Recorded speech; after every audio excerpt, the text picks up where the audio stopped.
Thanks very much. I did want to make one note. With a lot of talk, and Steve did a great job of laying out the work of the state working group and of the regional deployment groups that have been meeting and will continue to meet. We want to thank Sarah Forbes, who came in this morning and is here somewhere from DOE. Sarah has really she's shy, so she walked out before she got her kudos. But she and DOE have been very, very helpful to those groups and very strong participants. And Sarah's really been a great help to us. So we want to thank her. So if you see her, pass along that we said nice things about her. That would be good. So for the final panel, we did something very similar to this last year, and people told us that they liked it and got a lot out of it. We've assembled a terrific group of leaders who will share their thoughts on what they've heard here at the conference since Monday, and hopefully share some thoughts with us about how we go forward and continue our work on these issues. We've been paying a lot of attention to what are the next steps and what do we do going forward, and hopefully we'll get some good insights from our thought leaders that will talk to us in just a second. And I'm going to introduce our moderator, and then she will take us through the panel discussion, and we'll have some time for some questions at the end and get you out of here on the schedule Brad told you about. So we're very pleased to have Jane Flegal be our moderator for today's program. She is the program officer for environment at the Bernard and Ann Spitzer Charitable Trust, where she oversees grant making on climate and energy. Previously, Jane worked as a senior policy analyst at the energy project of the Bipartisan Policy Center. And while at BPC, she worked on federal energy innovation policy and geoengineering. She's extremely well published and has also been a visiting fellow at Oxford and a research resident at the Harvard Solar Geoengineering Research Program. So please welcome Jane, and who will take us through the panel.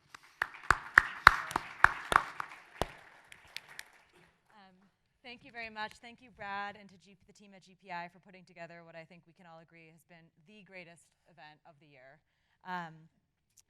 So we've been tasked with a sort of difficult challenge. We were told to not prepare any remarks, but rather to be analytical and synthetic and try to offer some thoughts about what we've seen over the last few days here.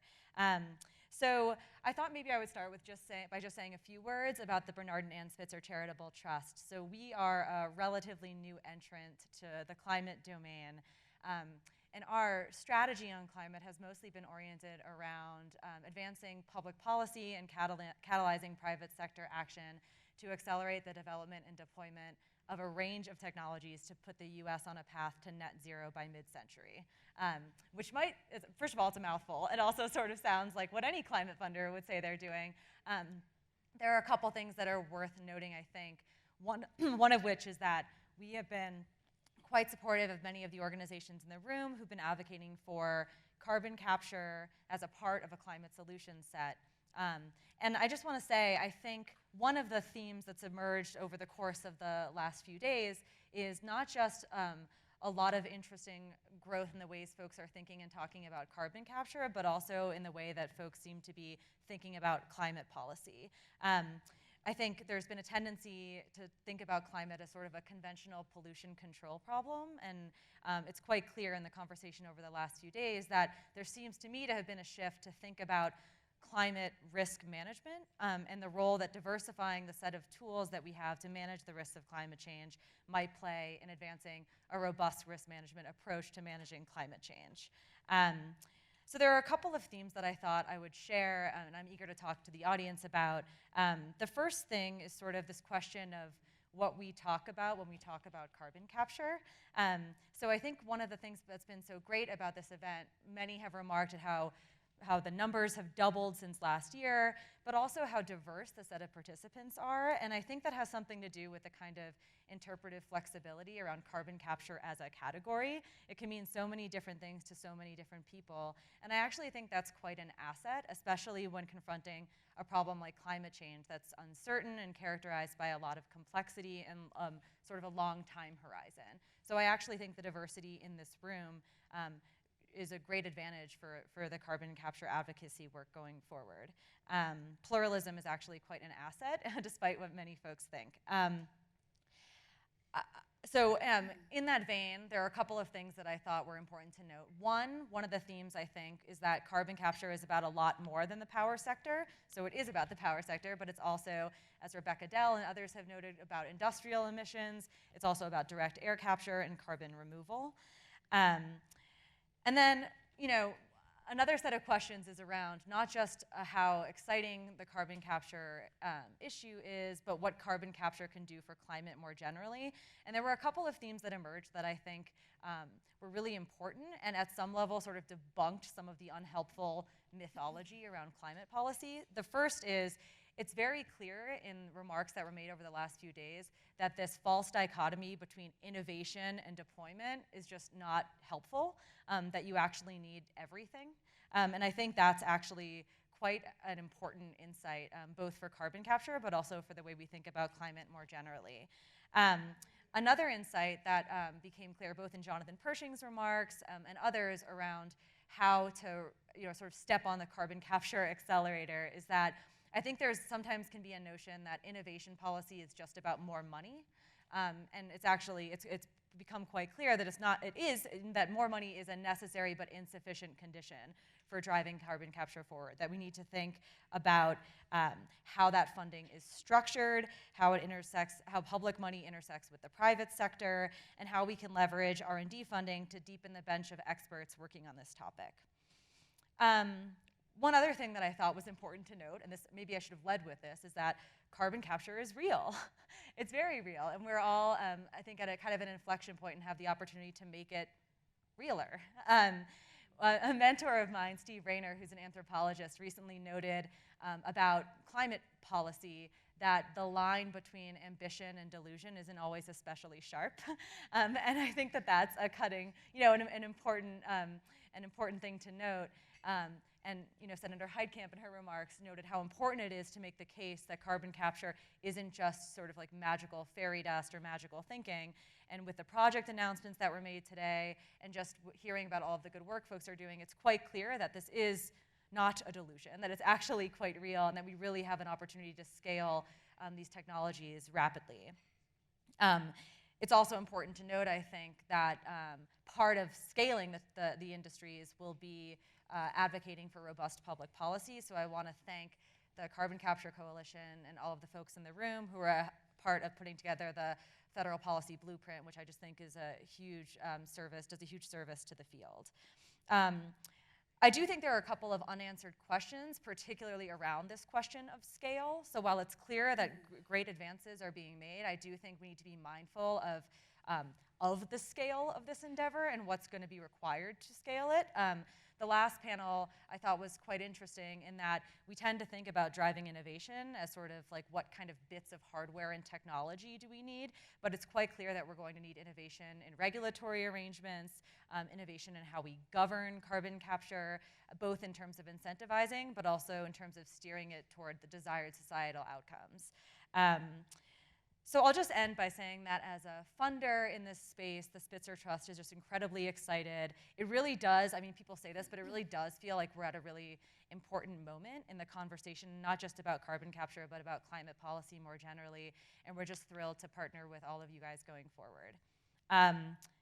It's now my privilege and honor to introduce our first panelist, my former boss, Jason Grumet, who is the once and always founder and president of the Bipartisan Policy Center, which since 2007 has been steadfastly supporting work in this effort and maintained its optimism. And Jason's shop has been working especially hard to make sure that climate solution sets are bipartisan and ambitious. So, Jason. Thank you, Jane. Good morning. I think our task is to think a little bit about the big picture and what was learned over the last couple of days. And like Jane, I think I want to talk a little bit about the human side of the equation. Due to the good people at United Airlines, I had about 30 hours to contemplate the human condition and came away with some thoughts that I actually hope you'll find relevant. So I want to give a couple of reflections on our species and then think a little bit about what's been happening in Washington. So I spent a lot of hours on the tarmac in Washington, D.C. because it was too hot. and then even more time in Denver because it was too cold. Which reminds me of our incredible capacity for irony and humor. In the face of absolute discouragement, we as a species are somehow able to every day think maybe it's going to be better today. I will tell you that when I sat there in Denver in a long line for de-icing, every time they revved the engines, I honestly thought like, oh, maybe we're going to take off. Even when the pilot said we're going to be going back to the gate, I saw that we were moving towards the runway, and I thought like, well, wait, maybe we're going to take off. And maybe we are going to take off. And I think that that is something as a group that is pretty important to all of us. I will also note the importance of community when the chips are down. So I don't know about you, but like I will do almost anything. I'll speak in like Dothraki to avoid having to talk to like the systems engineer from Qualcomm for 3 hours on a flight. But after about 6 hours of quality time with strangers, this really remarkable sense of community actually took hold. People were offering to give each other rides, except I guess for the McCory guy who just said like, screw you, I'm doing it myself. But lots of people were offering just to like actually like take care of each other. When we got off the flight, there were of course no hotel rooms in like the greater Denver area, and everyone was like fighting on their Orbitz accounts. And I got a hotel room, and I saw this guy next to me who really like was just like struggling. He was on the phone, and I thought to myself like, he looks like a good guy. Like maybe I'll just ask. I got 2 queen. Maybe I'll ask him to come share my hotel room. Well, I didn't do that, but I actually thought I might do that. And I think that's also important because we are all on the tarmac, right? We have been doing this together for better part of 15 years. And I think that, and again, I'm very serious about this, there is a sense of community at this conference, which I think is really unique. And I don't know if it's the optimism over 45Q. I think it has a lot to do with Brad's just unrelenting passion and unbounded sincerity. But people can glue each other together. And we are not going to solve this problem with just nuts and bolts. It is going to require a remarkable amount of community. And I am actually optimistic about that. My last travel insight is that I watched the documentary Free Solo. I don't know if any of you have ever seen this, but it's about this guy named Alex who basically climbs up El Capitan with no ropes, 3,000 feet. Just fucking crazy. And like we are a crazy species, right? Like the ability of this person to decide that he was going to essentially like free climb to the top of this giant slab of granite, I think is important because there are a lot of you free climbing.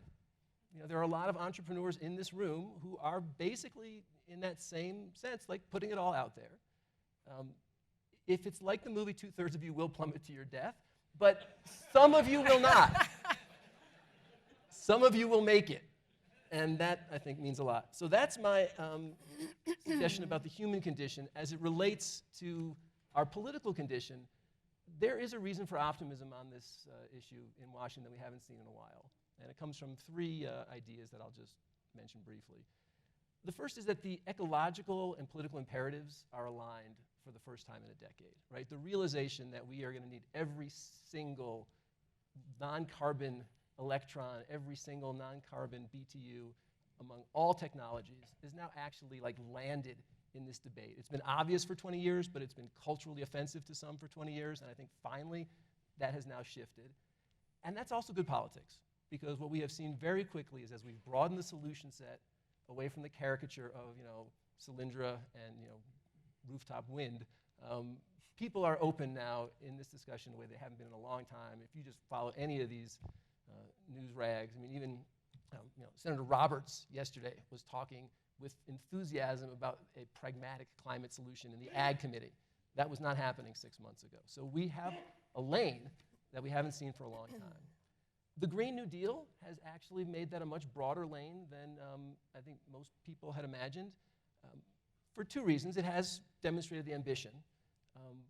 A lot of people want to give it credit for like pushing Republicans to take climate seriously.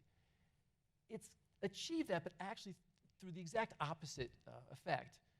It's now made the progressives seem so freaking dumb that the Republicans now say, wait a minute, we're the party of good science again.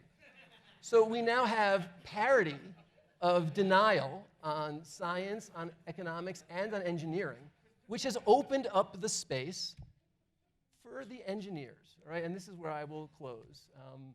Technology is really cool. So for the last decade, we've been saying, hey, let's follow the scientists and the economists, which has basically said, first we're going to depress you, but then we're going to tell you we got a plan. We're going to raise your energy prices, but trust us, really good things will happen.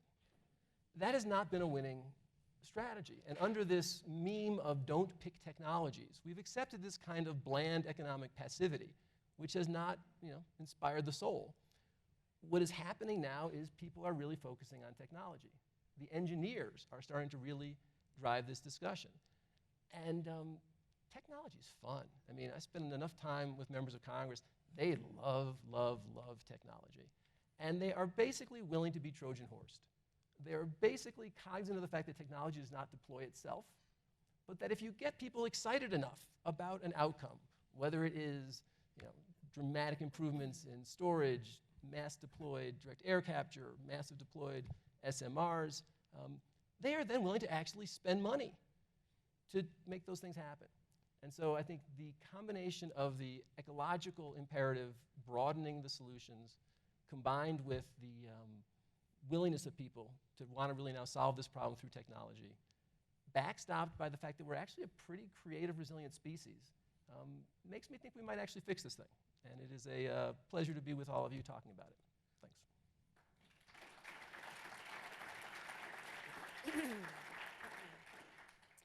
Our next panelist is Shannon Angielski. Among other things, Shannon is the Executive Director of the Carbon Utilization Research Council, or CURC. CURC is a coalition of producers, electric utilities that rely upon coal and natural gas for electricity production, gas distributors, equipment manufacturers and technology innovators, national associations, and state, university, and technology research organizations. Members of CURC are coalesced around the need for technology solutions to ensure the responsible use of our fossil energy resources and a balanced low-carbon generation portfolio. And Shannon has been absolutely critical, I know, to much of the Carbon Capture Coalition's work and really been a leader in this regard. So thank you, Shannon. Thanks, Jane. It's going to be really hard to follow Jason, I think, here. And I'll try to cheerlead the effort as well. But following on his remarks, I'm not sure I'll do it as well. But I have no airline stories to share with you today. So that's maybe a positive You thing might for tomorrow. I might today, actually. So I just thought I would start by kind of a big picture takeaway from this event, which I think all of us know and understand. I mean, this room is probably 2/3 the amount of people that I had been in a room with 15 years ago when we were talking about these issues. So this is amazing. It's fantastic. And the broader industry and or just other stakeholder community that's here that's necessary for CCUS is really enlightening to see. So that's really critical and important. So thanks to you all for your efforts in doing this, Brad, and the Great Plains Institute. But what we've also heard is that there are a lot of projects in development. And I think a lot of that is due to 45Q. So I'm going to focus a little bit on that, even though we know all about 45Q, because I think it's critical for maintaining the momentum and what we need to do together in order to make sure we're successful with 45Q. It's clear that it's a game changer, a market driver, and what is really driving the momentum that we heard is necessary in order to make sure that we get the support for CCUS. But we also know, and we heard from all of our speakers, that we have a very small window of opportunity here. 2023 is only 3.5 years away from now. And we also heard that we're going to need to extend and expand and enhance, perhaps, the tax credit. And that is going to be no small feat. It's going to require an act of Congress. And so trying to get that enacted or pushed forward, in addition to some of the other items that are in the policy blueprint, are going to be very critical in terms of how we all work together to get what I typically say is needed for this, which is not just sustained support, but it's going to be aggressive support. And we heard from Rebecca say that we need to accelerate. We need to be doing all of this now. So we also need the policy to sort of accelerate, be more aggressive, and be consistent or durable over a longer period of time. So as we heard Senator Heitkamp say yesterday, the NGOs, and many of you are in this room, are critical to that. And thanks, Jane, and to the other foundations, and to all of you that are here. You've been really important to bringing the NGOs together, I think, on this support. But what's also identifiable from what they're doing is that they're all coming together to support this with a sort of voice that is really resonating for CCUS. And that is absolutely critical. But I want to draw on that as an analogy to think about it from my experience in representing industry, how important it is to have industry have one voice, a unified voice, and not just one voice, but a pretty loud voice that coalesces around this common objective. And so that is really important if we look to think about the original 45Q or Future Act co-sponsors. 3 of the 4, we know that Senator Whitehouse, as Senator Heitkamp mentioned yesterday, he was there because he recognized the critical need to address climate change with CCS, as important to this, right? But the other 3 senators were championing this policy because they wanted to maintain the viability of their coal resources in their states. And that political support was critical to getting 45Q moved and enacted. And not only was it those 3 out of the original 4, but for those of you that may not be aware, it was really the Senate Majority Leader, Mitch McConnell, and his efforts as the leader of the Senate, in addition to Senator Enzi, who you heard Kara speak earlier. Coal is critical to Wyoming, and he was on the Finance Committee. And there is a reason why those 2 senators actually got that tax credit package included in the extenders package in the first place. So that was one really key component of this that is needed for a driver going forward. But how many here know how much the original Future Act scored in the final tax package? Anybody have a sense of that? Al, do you know? $678 million. Do you know how much that would equate to for a project? 1 more Petronova. That's it. And I'm not saying that that's not enough, but just think about that. 1 Petronova. So compare that to the billions that the renewable energy industry needs in a 1-year extension for all of their work and what they want to accomplish, okay? So I just want you to kind of understand that. We climbed a mountain on Future Act to get $678 million. So if we really do want to extend and enhance 45Q at the end of 2023, remember we have 3.5 years. So just hold on to that for a moment, because what I also want to point out is we need to make sure that 45Q is successful to not only successfully have a CCUS industry in this country, but to be successful in our policy endeavors going forward. That sustained and aggressive support that we need. So think about that. The world's watching, and I want to just make sure I touch on that too, because they are all hoping with bated breath that we're successful with 45Q. Every other country in the world is looking at this as a potential tool that they might want to use. So let's be successful, because we want to make sure that we have incentive driving innovation, as Jane mentioned, and deployment at the same time. It creates that market that's necessary. But let's think about projects. It takes time to develop a project. It can take upwards of 3 or 4 years, and that's why we know this window is too short. But if we're going to triple the number of projects by 2023, it's going to more than triple the amount of money that we're going to have in a revenue estimate for extending and enhancing 45Q by the end of 2023. So in addition to that, when you think about this industry and the success of projects, just think about the whole supply chain.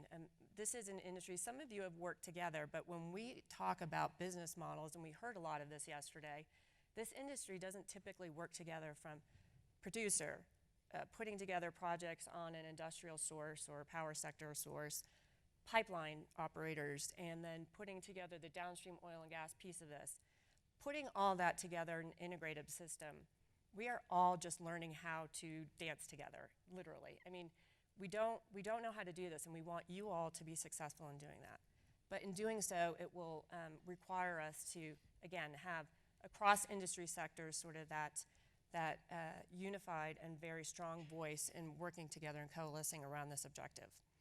So when we think about that and the need to triple our efforts both on the project level and then also how that will translate, I think, into the policy level, I just wanted to sort of leave you with one takeaway. In my experience, as I mentioned, with industry and representing industry, some of them are represented here today, some of them are not. But I've one of the things that I think is really important for us is, and my experience is that let's just look to the renewable energy industry.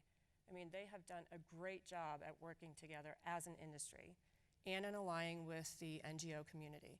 We have a lot to learn from them, and let's apply that to how we are going to approach ourselves as an industry, getting successful projects across the finish line, and then also coalescing to make sure that we can get the policies that we need both in 45Q and the broader policy effort that will be needed for us to be successful. So that's it. Thank you. Thanks.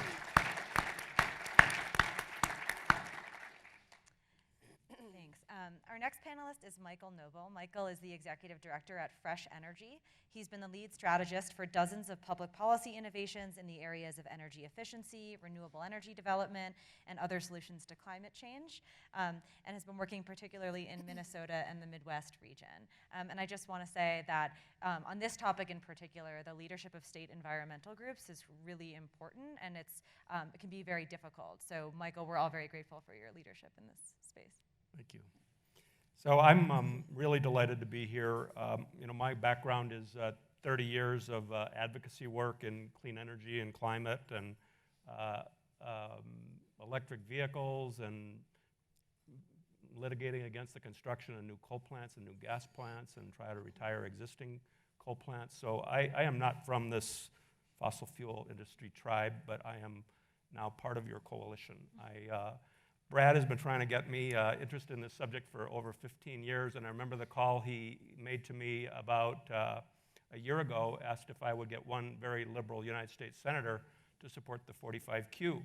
And it wasn't a very long conversation because I said, will I help get another vote for a price on carbon in the United States Senate? Yes, I'll make that call. I'd be happy to make that call.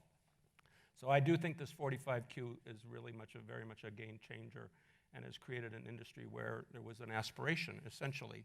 There's now an industry, and before there was a hope that carbon capture and carbon sequestration and carbon utilization would be an industry, but now that there's a real market signal here with the federal tax credit, I think something is really real and really gonna happen.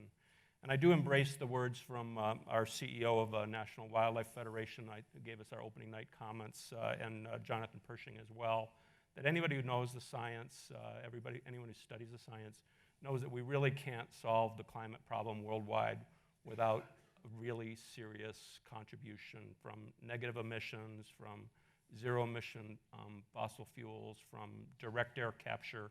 These are all absolutely critical puzzle pieces, and none of it would have been possible without your leadership, Brad, on pulling together this coalition to pass the 45Q last year. It was really, really remarkable achievement. So I want to publicly acknowledge you for that leadership. I also learned so much that I didn't know. I'm principally a power sector guy. I've been working in the power sector primarily, but I thought it was very compelling to see Rebecca's Dell's data that the industrial sector is 35% of global emissions, but rising twice as fast as the rest of emissions. And so I really seriously listened to the conversation about steel and the conversation about concrete, and it seems very hopeful that those industries might have tools in the toolbox to innovate and reduce emissions. I was really excited to hear about products. The young X-Prize leader, is he still in the room, who's reminded me that everything we see in the room can be made from CO2, except for the wood and the stone, which were CO2 once, I guess. That products can be made from air capture. And I was super excited to see the announcement yesterday from Carbon Engineering of a huge direct air capture project that will go into enhanced oil recovery.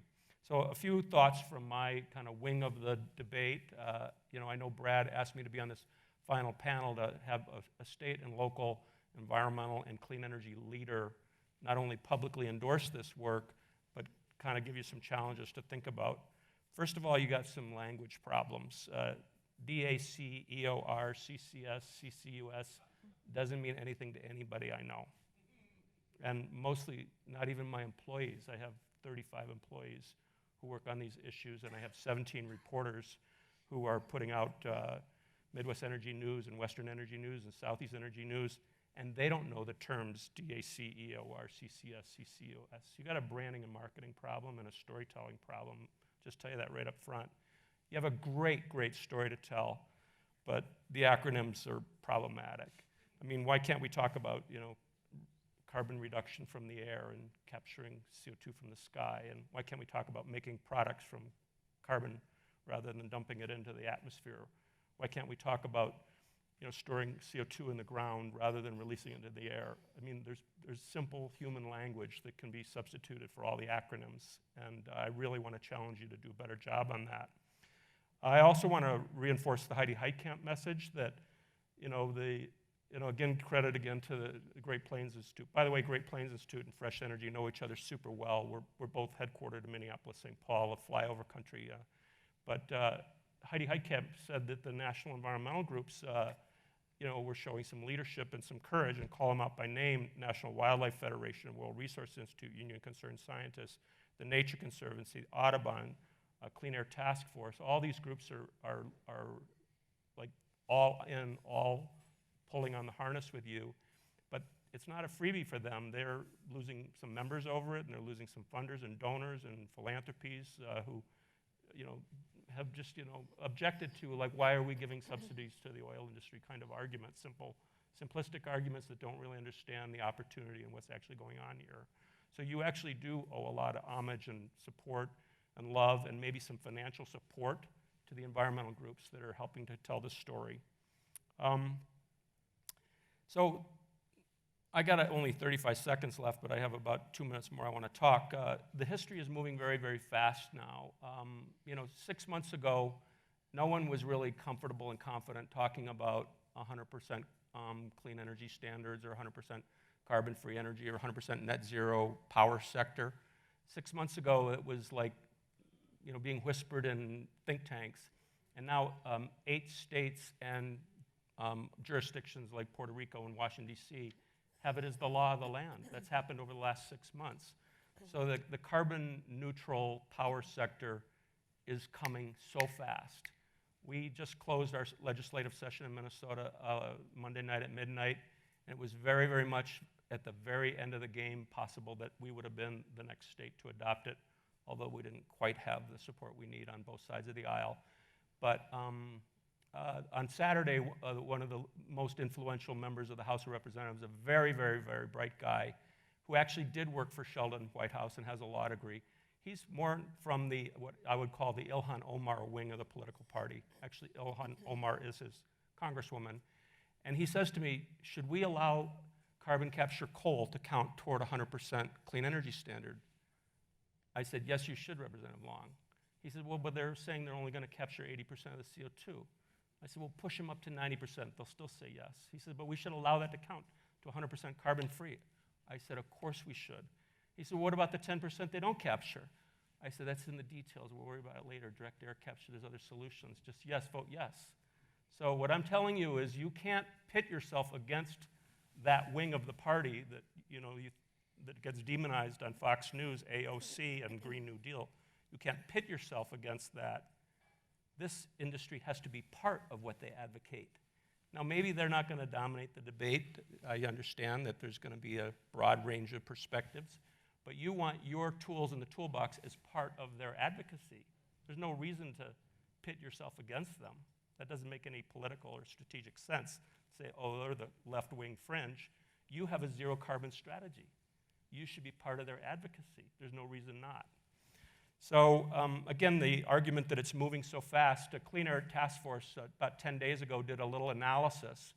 They looked at all the states that have already passed a 100% clean energy standard, and they looked at all America's power companies that are currently pledging either 80% carbon-free or 100% carbon-free by 2050.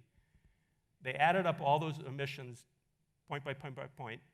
They didn't count any pledges from the Fortune 500 companies that are pledging to go carbon-free, and they didn't count any of the hundreds of American cities, municipalities, who are also pledging 100% carbon-free energy. They didn't count either corporations or cities. They just counted states and utilities. And guess what fraction of American electricity sales are now pledging to be carbon-free by 2050? Just the utilities and the states, 41%. That's the boat you want to be on. You want to be on that team. You want to be on the carbon-free, zero-emission, net zero power sector without pollution team. You don't want to demonize that team as fringe. That's where the hockey puck is going, to use the old Wayne Gretzky analysis, is to a carbon-free power sector, electrifying more of the economy, and then these industrial strategies and these product strategies. I mean, the most exciting and thrilling thing I heard was the governor of Wyoming explaining 1.5 degree scenario in the IPCC scenario. Everyone in the room who's maybe like lukewarmer on the climate issue should go read the IPCC 1.5 scenario, because that's what whipped up the American people to care about this issue so much. That's where the rhetoric comes from. You know, we have 12 years, comes from that report. And so when a fossil fuel state, Wyoming, conservative presumably, mainstream Republican governor says the 1.5 degree scenario is what they're thinking about when they're advancing this direct air capture industry and the carbon capture and sequestration industry and making products from CO2 industry. This is where the world is going. It's the plain physics of the matter. It's not an advocacy position. It's not ideology. It's not a political fight. It's the plain physics of the world we live in. And that's the team you want to be on. Thank you, Michael. Very inspiring.